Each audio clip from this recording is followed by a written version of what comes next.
আমি গত 5 বছর আগে মাহফিলে গিয়েছিলাম সিলেট বিভাগের হবিগঞ্জ জেলা, জোরে বলেন কোন জেলা? ওখানে যাওয়ার পরে এইরকম একটা বৃদ্ধ চাচা আমার কাছে আসে বলতেছে, হুজুর আপনি কিতা খাইতা? এ গু খাইতা না ও গু খাইতা? সাদা গু খাইতা না কালা গু খাইতা? শুকনা গু খাইতা না ভিজে গু খাইতা? আমি চিন্তা করলাম, কে রে, আমি কি ঢাকা থেকে গু খাওয়ার জন্য আসলাম? আমি বললাম আমি গু খাইতাম না, তোদের গু তোরাই খাগা। তখন শিক্ষিত একটা ছেলে এসে বলতেছে, হুজুর আসলে আপনি তো বুঝতে পারেননি, আমাদের এখানে তো গু মানে গু না, গু মানে হলো এইটা। আমার কাছে 2 ধরনের মিষ্টি নিয়ে এসেছে, একটা হলো সাদা মিষ্টি আর একটা হলো কালো মিষ্টি। আপনারা কি মিষ্টি চেনেন? এ গোল্লা চেনেন না? গোল্লা একটা হলো সাদা গোল্লা আর একটা হলো কালো গোল্লা। এদের বলা দরকার ছিল, হুজুর আপনি এটা খাবেন না ওটা খাবেন, সাদাটা খাবেন না কালোটা খাবেন, শুকনাটা খাবেন না ভিজাটা খাবেন। তা না বলে আমাকে বলতেছে, হুজুর আপনি এগু খাইতা না ওগু খাইতা? সাদা গু খাইতা না কালা গু খাইতা? শুকনা গু খাইতা না ভিজে গু খাইতা? বোঝার কি কোনো বুদ্ধি আছে ভাই? তো আমি যে কথা বলতেছি আপনাদের বুঝতে কি কোনো সমস্যা হচ্ছে? কোনো কষ্ট হচ্ছে? আলোচনা কি চলবে? শেষ পর্যন্ত থাকবেন তো ইনশাআল্লাহ? দেখি থাকবেন না কারা কারা, একটু হাত উঠান। এই হলো হুজুগে বাঙালি, যাই বলে আয় রে তারই সাথে যাই রে, বোঝা শোনা নাই রে। এরকম হলে হবে না। সত্য সত্য শেষ পর্যন্ত থেকে আখেরি মোনাজাত করে কারা কারা যেতে চান টান টান করে 2টি হাত আল্লাহকে তুলে দেখান। এই চাচা হাত উঠান তো দেখি, হাত উঠাইছিল, হাত উঠাও। এই তোমরা হাত উঠাও। হ্যাঁ, লিল্লাহে তাকবীর, আল কোরআনের আলো, আল হাদিসের আলো। কোরআন আছে যেখানে, হাদিস আছে যেখানে, সুদ ঘুষ যেখানে, দুর্নীতি যেখানে, লিল্লাহে তাকবীর। একেবারে শ্যাট-শ্যাটা, ওয়াজ করার মতো কোনো স্পিড নাই। আমার দিকে লক্ষ্য করেন। কি বললেন? তফসির হচ্ছে, আগে সাইজ করা লাগবে, অত সোজা না। ইনজেকশন মারতে চাইলে মারা যাবে না। ডাক্তার যখন ইনজেকশন করে, আমার দিকে তাকান, ডাক্তার যখন ইনজেকশন করে আগে তুলো দিয়ে ঘষে ঘষে তারপরে জিনিস ঢুকোয়। সাইজ যদি না করি কাজ হবে না। আমার দিকে লক্ষ্য করেন। চিৎকার করে বলেন, আমরা কিসের আলোচনা শুনতে এসেছি? আরো জোরে বলেন। কোরআনের মধ্যে সবকিছু আছে না নাই? সুদের কথা কথা কয় না। আপনাদের এলাকায় কি 2-1টা সুদখোর আছে নাকি? আছে না নাই? কোরআনের মধ্যে ঘুষের কথা, জিনার কথা, অর্থনীতি, সমাজনীতি, কোরআনের মধ্যে তো সবকিছু আছে। বুঝবো কেন? আমার দিকে তাকান। অর্ধ পৃথিবীর খলিফা হযরত উমর ফারুক, আপনারা কি নাম শুনেছেন? হযরত উমর ফারুকের কাছে কয়েকজন খ্রিস্টান পাদ্রী এসে জিজ্ঞাসা করে বলতেছে, এ মুসলমানের খলিফা, আমরা তোমাদের কাছে 4টা প্রশ্ন করতে চাই। জোরে বলেন কয়টা? এই 4টে প্রশ্নের উত্তর যদি তোমরা কোরআন থেকে বের করে দিতে পারো, আমরা পাদ্রী কথা দিলাম, আমরা কালেমা পড়ে মুসলমান হয়ে যাব। একটু জোরে বলেন, চিৎকার করে বলেন তো দেখি, প্রশ্ন করবেন কয়টা? আরো জোরে বলেন। অর্ধ পৃথিবীর খলিফা আমিরুল মুমিনিন হযরত উমর ফারুক রাদিয়াল্লাহু তাআলার কাছে খ্রিস্টান পাদ্রী করে এসে ডাকতে বলে, মুসলমানের খলিফা, আমরা তোমাদের কাছে 4টা প্রশ্ন করতে চাই। এই 4টা প্রশ্নের উত্তর যদি তোমরা কোরআন থেকে দিতে পারো, আমরা পাদ্রী কথা দিলাম, আমরা কালেমা পড়ে মুসলমান হয়ে যাব। প্রথম নম্বর প্রশ্ন, এই পৃথিবীর এমন কোন জায়গা যেই জায়গাতে সূর্যের আলো একবার গেছে আর কিয়ামত পর্যন্ত যেতে পারবে? 2 নম্বর প্রশ্ন, এই পৃথিবীর এমন কোন 2 ভাই যারা একই দিনে জন্মগ্রহণ করেছে, আবার একই দিনে একই সঙ্গে মৃত্যুবরণ করেছে, অথচ এক ভাইয়ের চাইতে আরেক ভাই কত বছরের বড়? ওই 2টা ভাইয়ের নাম তোমরা কোরআন থেকে বলে দাও। তোমাদের কাছে 3 নম্বর প্রশ্ন, এই পৃথিবীর এমন কোন জেলখানা যেই জেলখানাও খাবার খায়, জেলখানার ভেতরের মানুষটাও খাবার খায়? সুবহানাল্লাহ। 4 নম্বর প্রশ্ন, এই পৃথিবীর এমন কোন কবর যেই কবরটাও জীবিত, কবরের ভেতরের মানুষও জীবিত? চিৎকার করে বলেন আল্লাহু আকবার। চিৎকার করে বলেন তো দেখি, প্রশ্ন করেছেন কয়টা?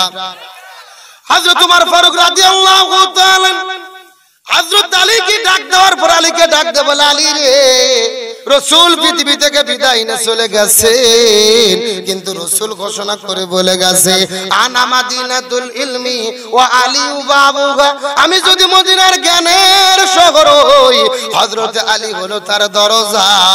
আলী রে, রাসূল পৃথিবী থেকে বিদায় নিয়ে চলে গেছে, এই চারটা প্রশ্নের উত্তর তুমি কোরআন থেকে দিয়ে দাও। এমন সময় হযরত আলী পবিত্র কোরআন বের করে এই চারটা প্রশ্নের উত্তর দিয়ে দিল। সঙ্গে সঙ্গে পাদ্রীগুলো কালেমা পড়ে মুসলমান হয়ে গেল। হযরত আলী কোরআন থেকে বের করে এই চারটা প্রশ্নের উত্তর কি দিয়েছিল আপনাদেরকে জানতে মন চাই? জানতে মন চাই? শেষ পর্যন্ত থাকবেন ইনশাআল্লাহ। আসেন আমরা চারটা প্রশ্নের উত্তর শোনার পরই তারপরে বিদায় নেব ইনশাআল্লাহ। আসেন আমরা তাফসীরের মধ্যে ঢুকে পড়ি। আমরা আজকে যে সূরা থেকে আলোচনা শুনবো, এই সূরাটির নাম হলো সূরা মায়দা। জোরে বলেন, নাম কি? সূরা মায়দার 67 নম্বর আয়াতে কারিমা লক্ষ্য করুন। এই আয়াতের মধ্যে আল্লাহ তাআলা সর্বপ্রথম বলছেন, ইয়া আইয়ুহার রাসূল, হে রাসূল, বাল্লিগ, আপনি তাবলীগ করেন। জোরে কোন সুবহানাল্লাহ। বাল্লিগ শব্দটি হলো আমরের সিগা। আমর শব্দের অর্থ হলো আদেশ করা, অর্ডার করা, কমান্ড করা, হুকুম করা। আল্লাহ তাআলা নবীকে আদেশ করে বলতেছেন, বাল্লিগ, আপনি তাবলীগ করেন। তাহলে চিৎকার করে বলেন, তাবলীগ করতে হবে হুকুম কার? আরো জোরে আমার দিকে লক্ষ্য করেন। রাসূল বলতেছেন, আল্লাহ আপনি তো তাবলীগ করতে বললেন, আমি কি দিয়ে তাবলীগ করব? আল্লাহ তাআলা কত চমৎকার করে বলে দিলেন, মা উনজিলা ইলাইকা মির রাব্বিক, আমি আপনার উপরে যে কোরআন নাজিল করেছি এই কোরআন দিয়ে আপনি তাবলীগ করেন। সুবহানাল্লাহ। খুব ভালো করে বোঝার চেষ্টা করবেন। তার মানে বোঝা গেল তাবলীগ করতে হবে কি দিয়ে? কোরআন দিয়ে। জোরে বলেন, কি দিয়ে? কোরআন বাদ দিয়ে অন্য কোন কিতাব দিয়ে তাবলীগ করলে তাবলীগের হক আদায় হবে? এরপরে আল্লাহ কত মারাত্মক কথা বলেছে লক্ষ্য করুন। আল্লাহ তাআলা বলতেছেন, ওয়া ইল্লাম তাফআল ফামা বাল্লাগতা রিসালাতাহু। হে রাসূল, ভালো করে জেনে নেন, আপনি যদি কোরআনের তাবলীগ না করেন, আপনি নবী রিসালাতের দায়িত্বই পালন করলেন না। কতটা মারাত্মক কথা চিন্তা করে বুঝেছেন? এরপরে আল্লাহ তাআলা বলতেছেন, ওয়াল্লাহু ইয়াসিমুকা মিনান নাস। হে রাসূল, আমি খুব ভালো করে জানি আপনি নবী যদি কোরআনের তাবলীগ করতে যান আপনি বিপদে পড়বেন, কিন্তু আমি আল্লাহ কথা দিলাম আপনি নবী কোরআনের তাবলীগ করতে গিয়ে যদি বিপদে পড়েন, আমি আল্লাহ আপনাকে সাহায্য করব। চিৎকার করে বলেন তো দেখি সুবহানাল্লাহ। তাহলে জোরে করে বলেন তো দেখি, তাবলীগ করতে হবে হুকুম কার? আরো জোরে বলেন, তাবলীগটা করতে হবে কি দিয়ে? আরো জোরে বলেন। আর কোরআনের তাবলীগ করতে গিয়ে বিপদের মধ্যে পড়লে কে সাহায্য করবে? এ ভারতের মুসলমান কথাগুলো বোঝার চেষ্টা করবেন। আমি কিন্তু আপনাদের মধ্যে আজকে দীর্ঘক্ষণ আলোচনা করব না, মাত্র কয়েক মিনিটের ভেতরে একটা মেসেজ আপনাদেরকে দেওয়ার পরে বিদায় নিয়ে চলে যাওয়ার চেষ্টা করব। কোরআনের তাবলীগ কেমনে করবে, আর তাবলীগ করতে গিয়ে বিপদের মধ্যে পড়লে আল্লাহ তাআলা ঈমানদার মুসলমানদেরকে কেমনে সাহায্য করে, এই বিষয়টা বুঝাই আপনাদের মধ্য থেকে বিদায় নিয়ে চলে যাওয়ার চেষ্টা করব। আমার নবীর উপরে আল্লাহ যখন কোরআন নাজিল করেছে, আমার নবীজি যখন কোরআনের দাওয়াত দেওয়ার জন্য বাড়ি থেকে বের হয়েছে, আমার নবীজি যখন তাফের ময়দানে চলে গিয়েছে, ওই কাফিরের বাচ্চারা নবীকে পাথরের পর পাথর মারা শুরু করে দিয়েছে। আমার নবীজি পাথরের আঘাত খাইতে খাইতে মাটির মধ্যে পড়ে গেছে। কিছুক্ষণ পরে নবীজির আবার হুঁশ হয়েছে, তারা আবার নবীজিকে পাথর মারা শুরু করে দিয়েছে। নবীর শরীরের মধ্যে থেকে একটা ফোঁটা রক্ত বের হয়েছে। আল্লাহ তাআলার কুদরতি মনের মধ্যে বড় কষ্ট লেগে গেছে। আল্লাহ তাআলা ডাকতে বলে, জিবরাইল রে, আর তুমি বসে থেকো না, ওই তাফের ময়দানে তোমাকে ছুটে যাওয়া লাগবে। তার কারণ হলো নবীর শরীরের মধ্যে থেকে একটা ফোঁটা রক্ত বের হয়েছে, ওই রক্তটা জমিনের মধ্যে পড়তে দেওয়া যাবে না। তার কারণ হলো নবীর শরীরের রক্ত যদি জমিনের মধ্যে পড়ে যায়, ওই জমিনের ভেতরে সাথে সাথে ভূমিকম্প শুরু হবে। লিল্লাহি তাকবীর। আল্লাহু আকবার বলো, আল্লাহু আকবার, আল্লাহু আকবার বলো, আল্লাহু আকবার। সবাই আল্লাহু আকবার বলো, আল্লাহু আকবার, আল্লাহু আকবার বলো। এসো না আল্লাহর নামে গান গাই, এসো না মনো প্রাণ জুড়াই, এসো না মনো প্রাণ জুড়াই। যে নামের ইব্রাহিমের আগুন হলো পানি, ডাকার মতো ডাকলে আজ সারা দেবেন তিনি গো, সারা দেবেন তিনি। যে নামের ইব্রাহিমের আগুন হলো পানি, ডাকার মতো ডাকলে আজ সারা দেবেন তিনি গো, সারা দেবেন তিনি। ও মধুর নামটি মিটাই হতাশার জ্বালা, ও মধুর নামে গলে বড় মালা, ও নামের তুলনা হবে না, হবে না, ও নামের তুলনা মেলে না, মেলে না, তুলনা নাই, নাই, নাই। এসো না আল্লাহর নামে গান গাই, এসো না মনো প্রাণ জুড়াই। সবাই আল্লাহু আকবার বলো, আল্লাহু আকবার, আল্লাহু আকবার বলো। চিৎকার করে বলেন তো দেখি মারহাবা। আমার বন্ধুগণ মুসলমান বারা গভীর মনোযোগ। আমার নবীজির শরীরের মধ্যে পাথর মেরে মেরে রক্ত বের করেছে, তারপরে নবীজি দিনের দাওয়াত দেওয়া বন্ধ করে নাই। আমার নবীজি ওই দিনের দাওয়াত যখন চালিয়ে গেছে, আমার নবীজিকে তার একটা জেলখানার মধ্যে বন্দী করলো। সেই জেলখানার নাম হলো শিবে আবু তালিব। এক নয়, দুই নয়, 3.5 বছর পর্যন্ত আমার নবীজিকে তারা জেলের মধ্যে বন্দী করেছে। এখন আমি আপনাদেরকে জিজ্ঞাসা করি, ও ভারতের মুসলমান, আমার নবীকে যে জেলের মধ্যে বন্দী করে রাখলো, আমার নবীজি কি চোর ছিল, ডাকাত ছিল, নারী ধর্ষণ করেছিল? তাহলে কিসের জন্য আমার নবীজিকে জেলের মধ্যে বন্দী করে রাখা হলো? কালেমার দাওয়াত দেওয়ার কারণে, ইমানের পরীক্ষা দিতে গিয়ে আমার নবীজি জেলের মধ্যে বন্দী ছিল। এখান থেকে বোঝা গেল, ও ভারতের মুসলমান, আমরাও যদি কোরআনের কথা বলি, কোরআনের পথে চলি, ইমানের পরীক্ষা দিতে গিয়ে আমাদের নবীর মতো মাঝে মধ্যে আমাদেরকে জেলে যাওয়া লাগতে পারে। তার মানে বোঝা গেল, কোরআনের পক্ষে থাকলে বিপদ আছে না নাই? সবাই কথা বলেন, বিপদ আছে না নাই? কিন্তু বর্তমানে পৃথিবীতে সবাই কি বিপদে পড়ছে? যারা ভণ্ডামি করছে এদের কোনো বিপদ নাই, অথচ যারা কোরআনের হক কথা বলে, কোরআনের সত্য কথা বলে, তারাই বিপদের মধ্যে পড়ে। কথা বলেন ঠিক কিনা?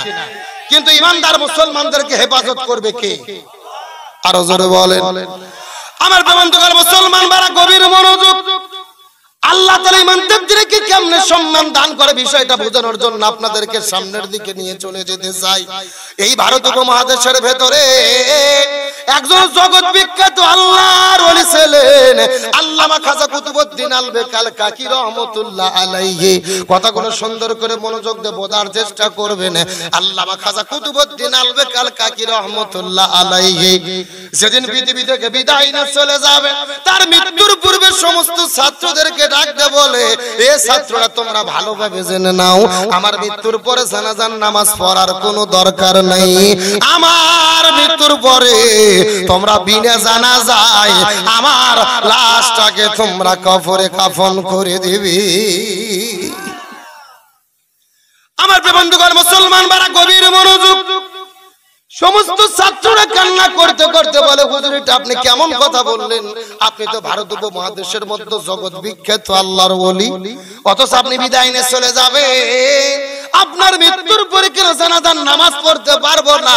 এর পিছনে কারণটা কি বলেন তো দেখি। এমন সময় খাজা কুতুবউদ্দিন আলবেক ডাক দিয়ে বলে, এ ছাত্র তোমরা ভালোভাবে জানেন না, আমার মৃত্যুর পরে তোমরা যদি জানাজার নামাজের ইমামতিত্ব করতে যাও, আমার নামাজের পরে যেই লোকটা জানাজার নামাজের ইমামতিত্ব করবে, তার মধ্যে কমপক্ষে 4টে গুণ থাকা লাগবে। এই 4টে গুণের যদি কোনো মানুষ পাওয়া যায়, ওই লোকটা আমার জানাজার নামাজের ভেতরে ইমামতিত্ব করতে পারবে। আর 4টে গুণের যদি লোক পাওয়া না যায়, জানাজার দরকার নাই, বিনা জানাজায় আমার লাশটাকে তোমরা দাফন করে দেবে। আমার বন্ধুগণ মুসলমান বারা গভীর মনোযোগ। এই কথা বলার পরে সমস্ত ছাত্ররা কান্না করতে করতে বলে, হুজুর আপনি পৃথিবী থেকে বিদায় নিয়ে চলে যাবে, তবে আপনার জানাজা পড়তে গেলে কি কি চারটে শর্ত লাগবে, কি কি চারটে গুণ লাগবে দয়া করে বলেন তো দেখি। খাজা ডাকতে বলে, আমার মৃত্যুর পরে সেই লোকটা জানাজার নামাজের ইমামতিত্ব করবে, তার মধ্যে কমপক্ষে চারটে গুণ থাকা লাগবে। তার মধ্যে প্রথম নম্বর গুণ হলো, সেই লোকটা আমার মৃত্যুর পরে আমার জানাজার নামাজের ইমামতিত্ব করবে, এই লোকটা এমন একজন লোক হবে সেই লোকটা 40 বছর ধরে তাকবীরে উলার সঙ্গে জামাতে নামাজ আদায় করেছে। আর একটু জোরে বলুন না সুবহানাল্লাহ, চিৎকার করে বলেন তো দেখি কত বছর, আরো জোরে বলেন। যেই লোকটা 40 বছর ধরে জামাতে নামাজ আদায় করেছে, আমার নামাজের মধ্যে জানাজার নামাজের মধ্যে ইমামতিত্ব করবে, ওই লোকের মধ্যে 4টা গুণ থাকা লাগবে। প্রথম নম্বর গুণ হলো 40 বছর জামাতে নামাজ আদায় করেছে। আর 2 নম্বর গুণ হলো, সেই লোকটা আমার মৃত্যুর পরে জানাজার নামাজের ইমামতিত্ব করবে, তার মধ্যে 2 নম্বর যে গুণটা থাকা লাগবে, শুধু 40 বছর ধরে ফরজ নামাজ পড়লে হবে না, 40 বছর ধরে ফরজ নামাজ পড়ার পাশাপাশি গভীর রজনীতে ঘুম থেকে উঠে উঠে উঠে উঠে তাহাজ্জুদের নামাজটাও পড়তে ভুল করে না।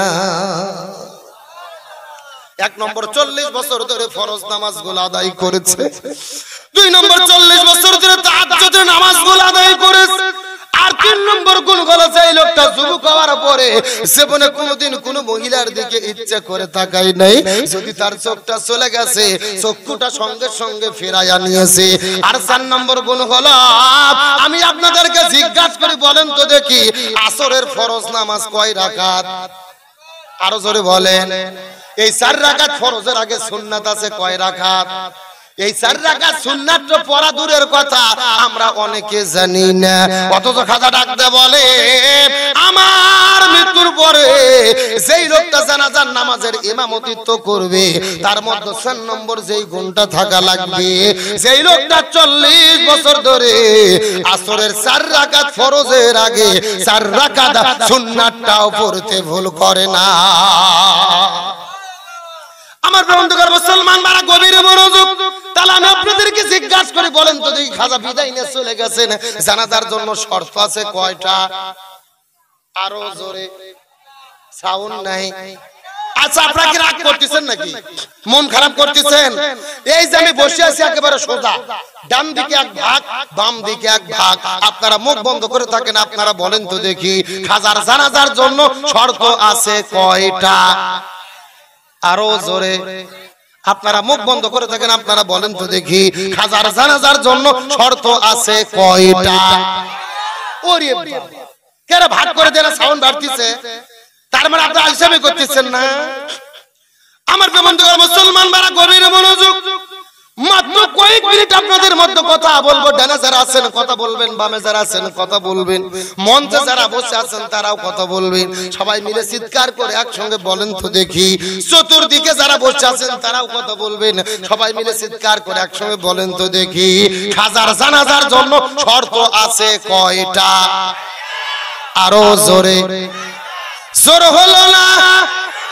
খাজা পৃথিবী থেকে বিদায় নিয়ে চলে যাবে, তার মৃত্যুর পরে এই 4টা শর্তের লোক খুঁজে পায় কিনা, জানাজা হয় কি না হয়, এই আলোচনাটাকে শুনতে আপনারা রাজি আছেন? আরো জোরে বলেন রাজি আছেন?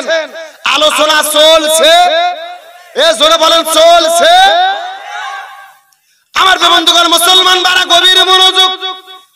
এই 4টা শর্ত দেওয়ার পরে পরের দিন সকালবেলা খাজা সকালবেলা পৃথিবী থেকে বিদায় নিয়ে চলে গেলেন। খাজার মৃত্যু বরণ হয়ে গেল।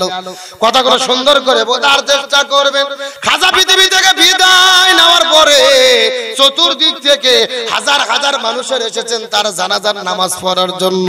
লক্ষ লক্ষ মানুষের আসার পরে তার জানাজার মধ্যে সে চোখের পানি ফেলে কান্না করতেছে। এখন আমি আপনাদেরকে জিজ্ঞাসা করি, বলেন তো দেখি, আজকেও পৃথিবীর ভেতরে আলেমেরা বিদায় নিলে মানুষেরা চোখের পানি ফেলে কান্না করে দোয়া করে কি করে না? আরো জোরে বলে। এ ভারতের মুসলমান গভীর মনোযোগ বোঝার চেষ্টা করবেন। এই যে বাংলাদেশের মধ্যে মাত্র 3 মাস আগে একজন আলেম বিদায় নিয়ে চলে গেলেন, যার নাম হলো আল্লামা দিলওয়ার হোসেন সাঈদী রাহমাতুল্লাহ আলাইহি। কথাগুলো কবির মনোযোগ দিয়ে বোঝার চেষ্টা করবেন। আল্লামা সাঈদী যখন বিদায় নিয়ে চলে গেল, তাম পৃথিবীর ভেতরে হাজার হাজার মানুষেরা চোখের পানি ফেলে কান্না করে দোয়া করেছে। এই ভারতের ভেতরে হাজার হাজার মানুষের আল্লামা সাঈদীর জন্য কান্না করে দোয়া করেছে। গতকালকে আমি গিয়েছিলাম আসামে, তার আগের দিনে মাহফিল করেছি কুচবিহারে, তার আগের দিনে মাহফিল করেছি দিনাজপুর জেলার ভেতরে। এই যে হুজুর বলতেছে শুধু হাজার হাজার নয়, লক্ষ লক্ষ মানুষেরা, এই ভারতের মানুষেরা আল্লামা সাঈদীর জন্য চোখের পানি ফেলে ফেলে দোয়া করেছে। বাংলাদেশের ৬৮,০০০ গ্রামের ভেতরে এমন কোন গ্রাম নাই যে গ্রামের মধ্যে আল্লামা সাঈদীর জন্য মানুষেরা চোখের পানি ফেলে কান্না করে দোয়া করে। এমন কোন মসজিদ নাই যেই মসজিদের মধ্যে আল্লামা সাঈদীর জন্য দোয়া হয় নাই। আল্লাহ তাআলা আমাকে সুযোগ দান করেছিল রে, আমি আল্লামা সাঈদীর জানাজার মধ্যে উপস্থিত হতে পেরেছিলাম। আলহামদুলিল্লাহ।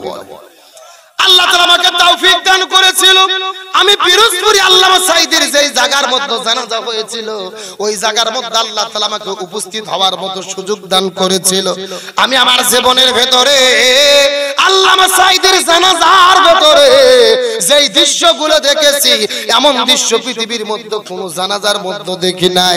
আমার প্রিয় বন্ধুগণ, মুসলমান ভাইরা, কথাগুলো বোঝার চেষ্টা করবেন। আল্লামা সাঈদী যখন বিদায় নিয়ে চলে গেল, টেলিভিশনের মধ্যে যখন খবর প্রচার করা হলো কোরআনের পাখি আল্লামা সাঈদী পৃথিবী থেকে বিদায় নিয়ে চলে গেছে, আমি বগুড়া জেলা থেকে ঢাকার উদ্দেশ্যে রওনা করলাম তার জানাজার নামাজের মধ্যে উপস্থিত হওয়ার জন্য। কিন্তু দুর্ভাগ্যজনক ঘটনা হলো, ওই বাংলাদেশের ভেতরে এমন একটা জালেম বাদশা আছে, আলেমদেরকে সম্মান করে না, আলেমদেরকে দেখতে পারে না।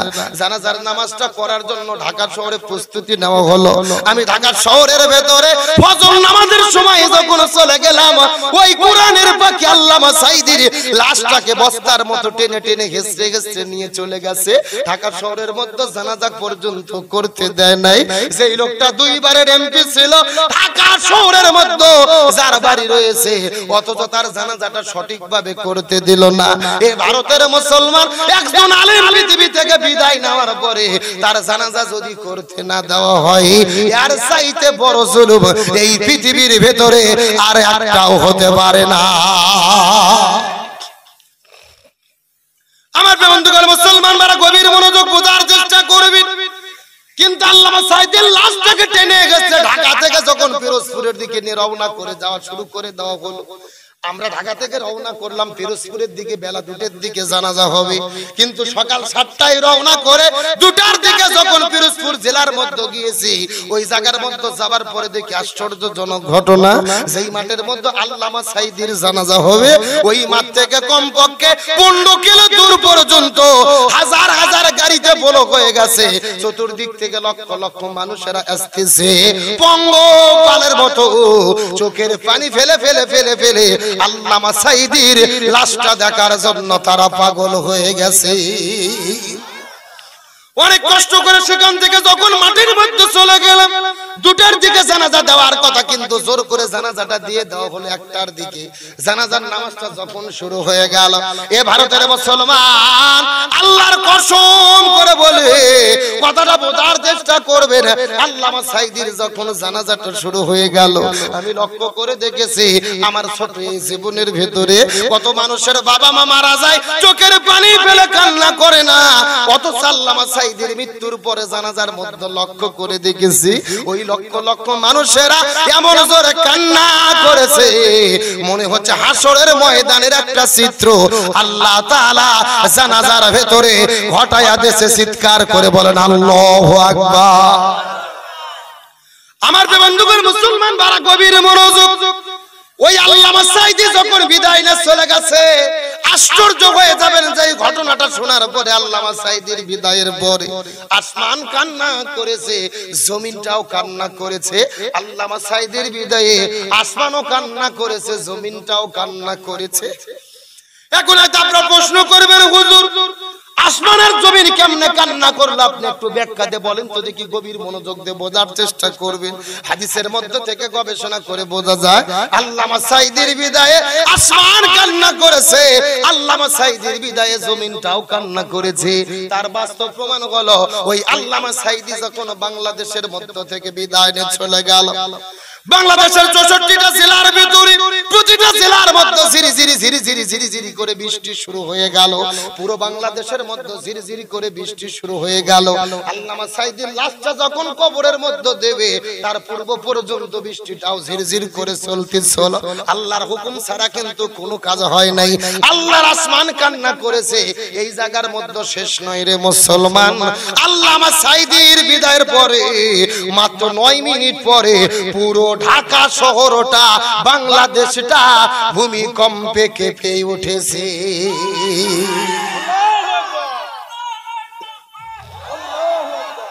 কোরআনের পাখিটির জন্য হৃদয় ঘুম রেখে দে শুধু যায়, জালিমের অশানলে হইল বিদায়।